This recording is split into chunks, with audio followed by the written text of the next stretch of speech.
Olá, boa noite a todos e todas. Vamos chegando por aí. Vamos bater mais um papinho, aproveitando que hoje é domingo, dá tempo para a gente se dedicar a algumas reflexões muito importantes para a nossa vida e para o nosso dia a dia. Oi, Wellington Reis, seja bem-vindo, José Alves também. Espero que vocês gostem do assunto e que deem aí os seus pitacos para ajudar no debate. Hoje pela manhã eu já tive a oportunidade de entrar e falar sobre um determinado assunto. Então, se você se interessar, depois dá uma olhadinha aí no meu Instagram, que você vai ver a gravação que foi feita no período da manhã. Agora, à noite, eu queria trazer para discutir com vocês um vídeo que eu recebi pelo Instagram. E nesse vídeo, a pessoa discutia o auxílio reclusão, né? Porque existe uma fala comum de que o auxílio reclusão tinha sido inventado pela esquerda, né? E como para a extrema-direita, bandido bom é bandido no caixão, né? Imaginem como eles ficam felizes, né, ao saberem que alguma criança ou alguma família está recebendo o auxílio reclusão. E aí, essa pessoa, né, ela explicava o que vem a ser o auxílio reclusão. Oi, Daniel. E dava, né, a origem do auxílio, em que ano que começou e quem tem direito. Então, muito resumidamente, a pessoa desmistificava essa história de que o auxílio reclusão foi feito pelo governo de esquerda, porque o governo de esquerda gosta de tudo que tá errado, né? É esse o imaginário da extrema direita e é este imaginário que eles exploram para continuarem com o seu gadinho ali no cercadinho, né? Então, este companheiro relatou que não foi nos governos do PT que isso foi inventado, que isso remontava, né, o período de abertura da democracia no Brasil, que não é toda a família de prisioneiro que recebe.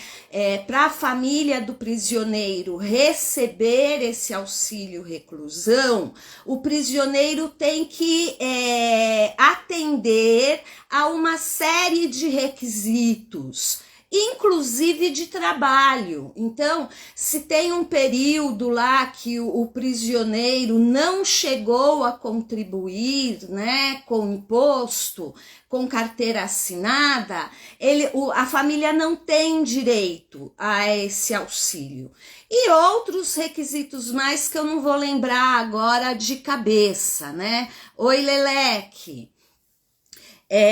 Então, eu achei muito importante este vídeo, porque a gente precisa tirar todos esses mitos que são ruins para as pessoas que às vezes se sente atraída por uma coisa ou outra da militância da esquerda, mas não aceita, né, algumas questões que são propositadamente delegadas à esquerda e no fim não são, né? Então acho que é importante a gente ir desmistificando essas questões.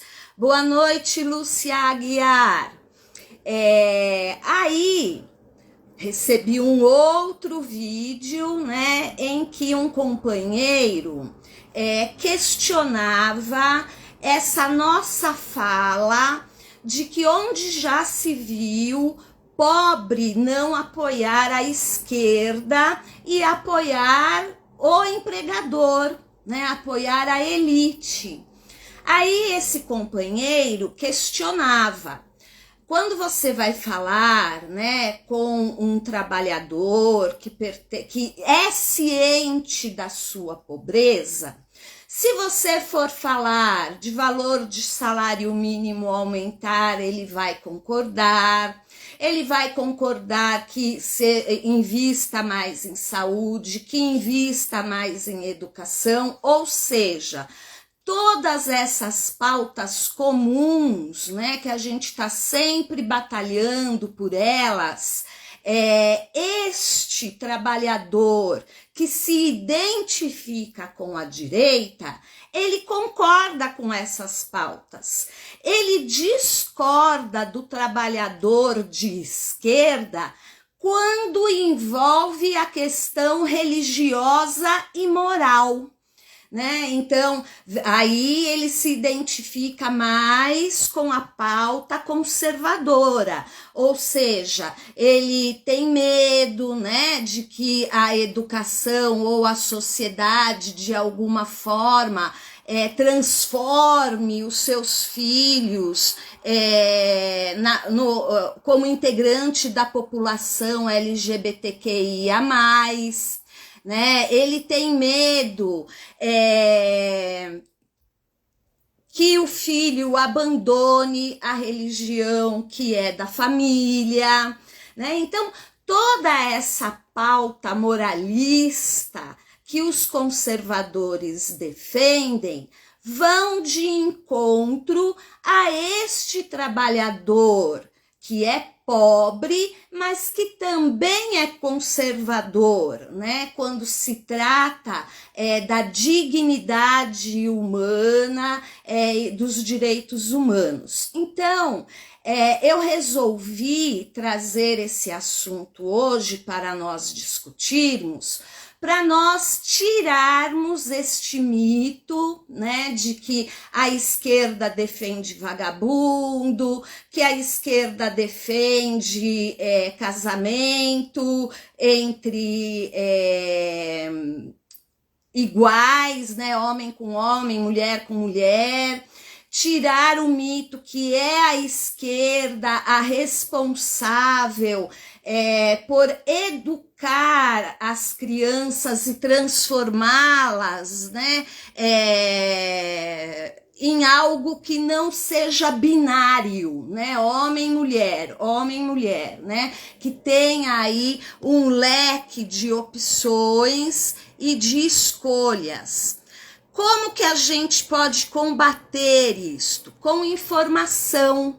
Então vamos lá, quando a gente pensa na questão de direitos humanos, né, todo mundo gosta, né, de jogar para cima da esquerda, que a esquerda defende quem não deveria ser defendido, né?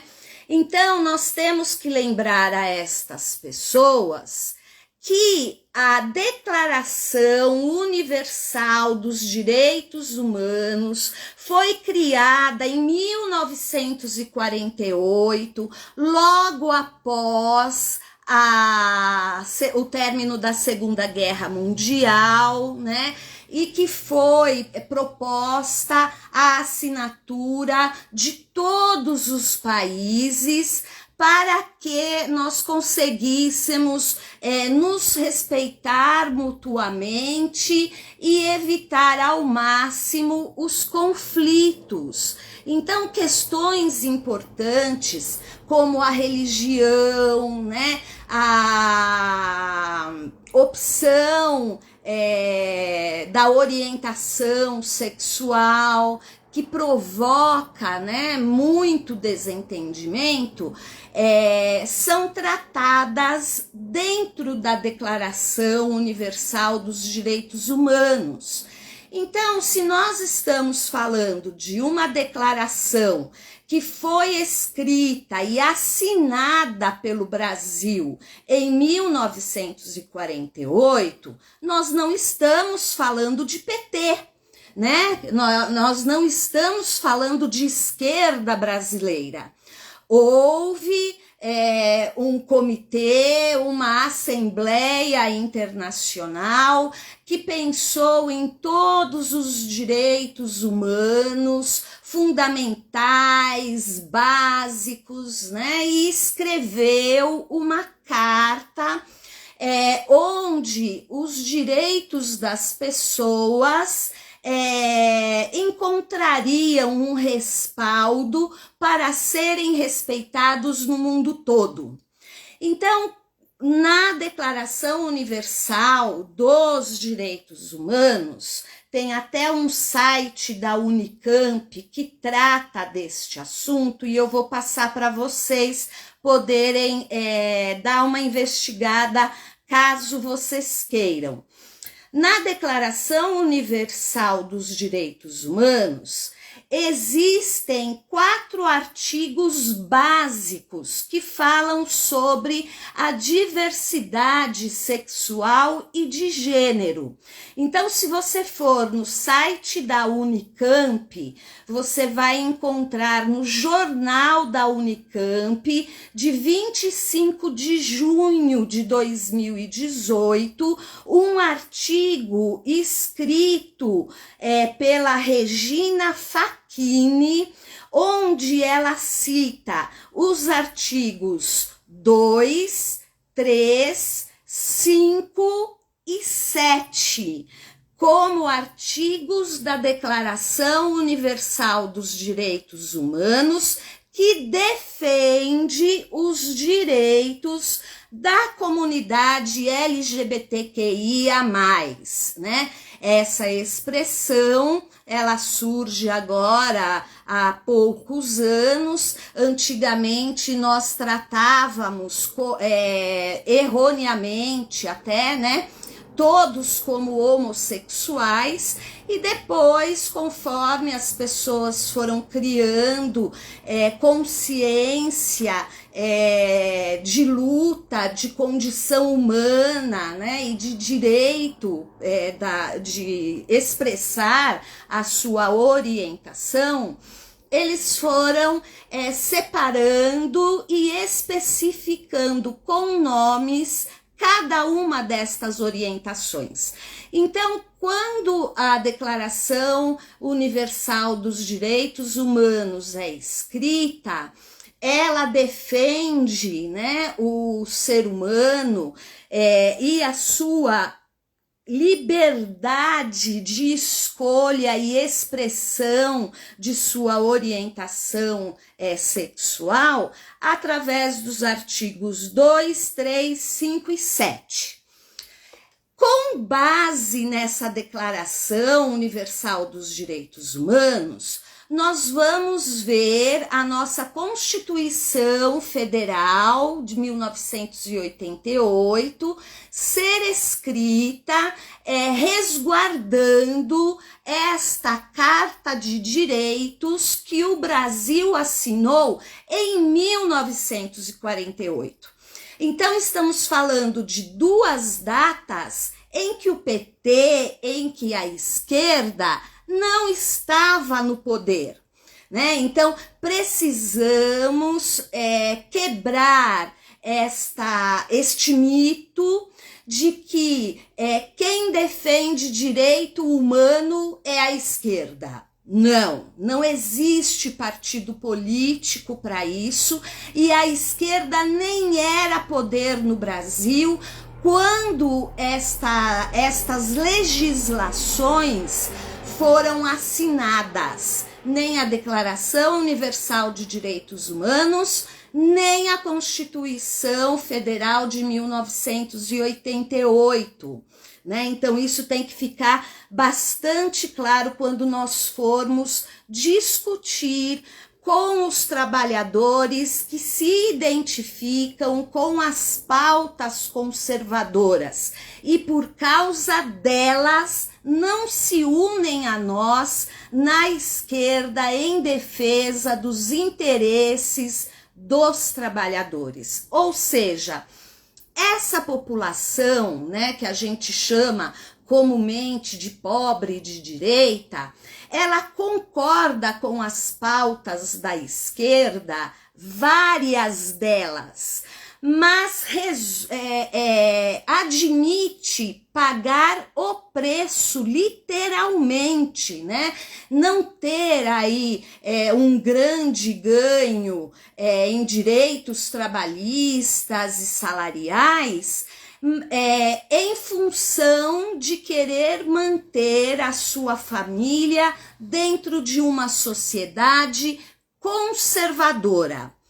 E quando a gente fala, né, da história do movimento LGBT no Brasil, nós também falamos de uma data que não está associada a governo de esquerda.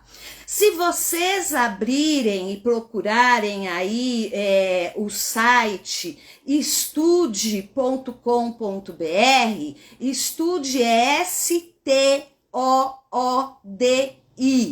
estude.com.br, vocês vão encontrar a história do movimento LGBT no Brasil.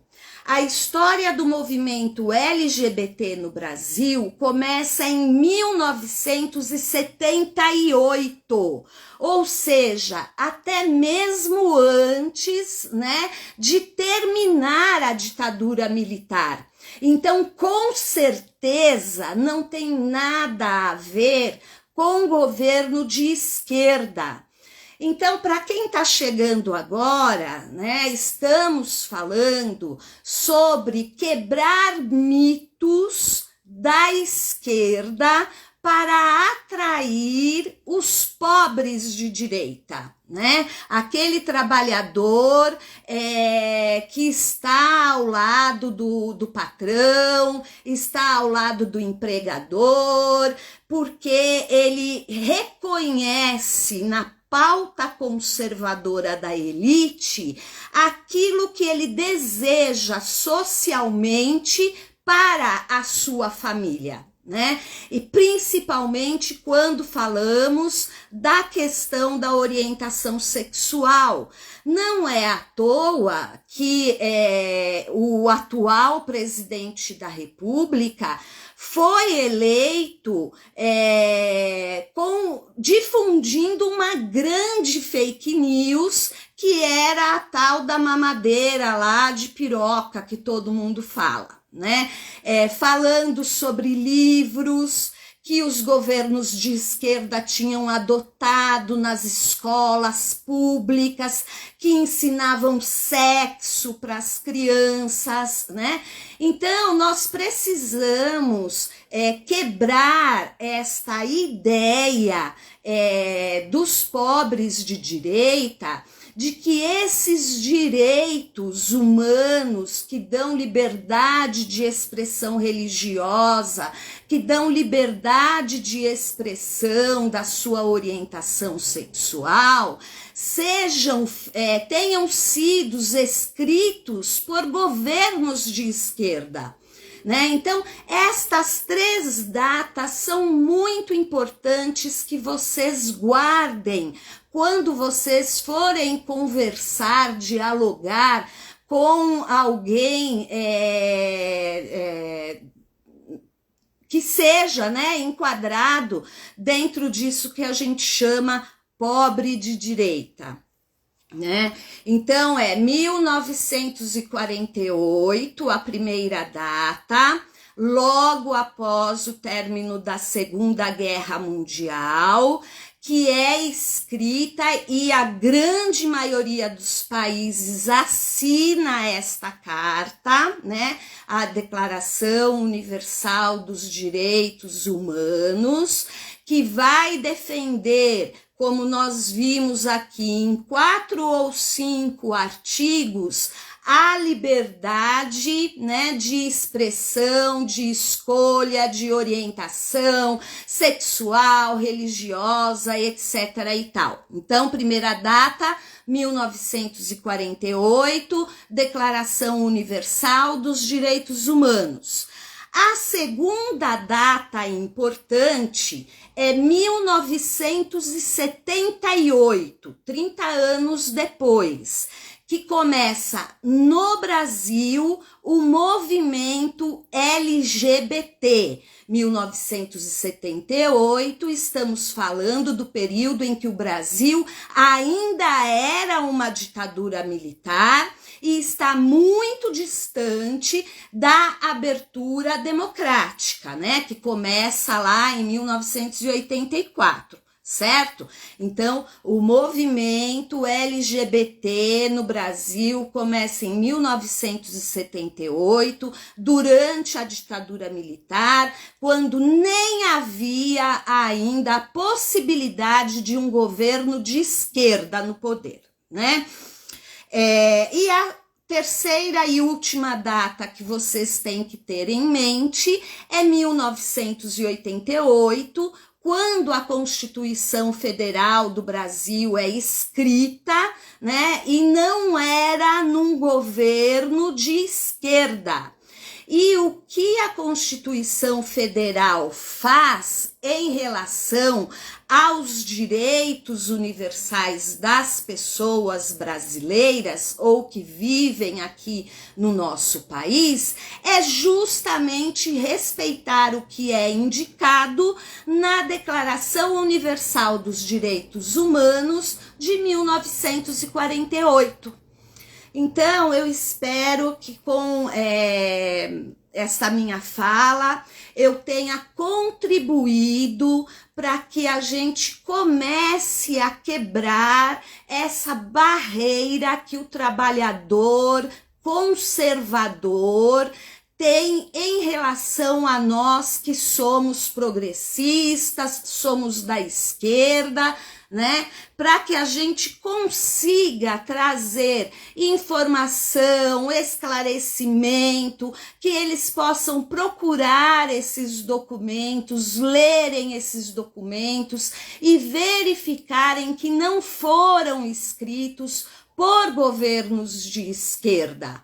É lógico que nós da esquerda somos mais apegados ao humano do que, né, ao material, então nós vamos sim defender o que a lei diz, né? Se a lei está dizendo que a comunidade LGBTQIA+, tem os mesmos direitos de uma sociedade binária, homem e mulher, nós vamos defender os direitos deles também, como defendemos vários outros direitos, né, de minorias sociais, direito à casa própria, né, direito a emprego digno, direito a salário digno, direito à aposentadoria, né? Então, a direita se utiliza muito bem desta pauta conservadora para manter o trabalhador que não tem estudo direito, porque não teve oportunidade na vida dele, né? Toma condução para ir trabalhar longe de casa, tem problema para pagar as contas. A última coisa que ele vai pensar quando ele chegar na casa dele é querer ficar discutindo política com alguém que não pensa como ele, né? Não está na pele dele, não passa pelo que ele passa. Então, a direita se utiliza desse trabalhador como massa de manobra para dividir a classe trabalhadora. E o que nós precisamos mostrar para estes companheiros trabalhadores que têm estas pautas conservadoras, que a culpa não é da esquerda, não é votando na direita que ele vai garantir essa pauta conservadora que ele tanto quer, né? Eu quero num próximo vídeo, numa próxima oportunidade, trazer até um material religioso, né, pautado nos textos bíblicos, que mostram que esta questão da orientação sexual, ela existe desde que o homem apareceu como sociedade na Terra. Né? Então, não o homossexualismo não surgiu por conta da esquerda, né? Então, a gente precisa começar a se informar melhor também, porque pra gente, às vezes, a coisa é tão óbvia, né? Tá tão claro, tanto a questão filosófica como a questão de direito, que a gente nem pensa em discutir isso com estes companheiros conservadores, né?